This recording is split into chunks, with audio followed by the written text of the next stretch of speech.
অসুস্থ হলেই কিন্তু হসপিটালের মূল্য বোঝা যায়। আসসালামু আলাইকুম। রিহানের সামান্য স্কিন প্রবলেম হয়েছিল।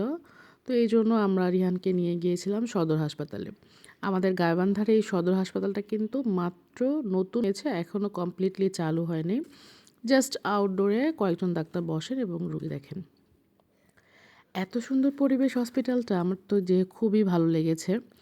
জানি যখন কমপ্লিটলি চালু হবে জনগণ এটাকে একদম এত সুন্দর লাগবে না, একদম নোংরা করে ফেলবে। আমি চাই না এটা হোক। যাই হোক, এই রিহানকে নিয়ে আমরা ডক্টরের রুমে ঢুকে গেলাম। ইনি শিশু ডক্টর।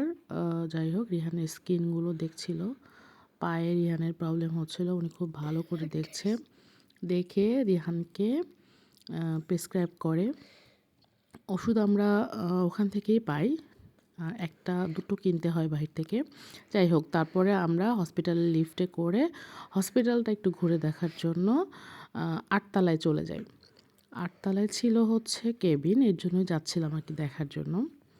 দেখেন লিফটটাও কি সুন্দর পরিষ্কার, সুন্দর একটা মিররটাও অনেক পরিষ্কার পরিচ্ছন্ন। মানুষ তার প্রয়োজনেই হসপিটাল ইউজ করে, আবার তার প্রয়োজনেই হসপিটালকে এত বেশি নোংরা করে ফেলে। আমি জানি দুই পক্ষরই দোষ।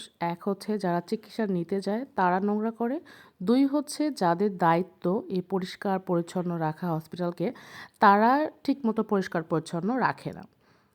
দেখেন আমরা 8 তলায় চলে এসেছি। 8 তলায় হচ্ছে কেবিনগুলো অবস্থিত। দেখেন কেবিনটা এত সুন্দর, আমার তো খুব ভাল লাগছে কেবিনটা। দেখেন এসি রুম, সুন্দর ফ্যান লাগানো, সুন্দর সব কিছুই অনেক ভালো ছিল।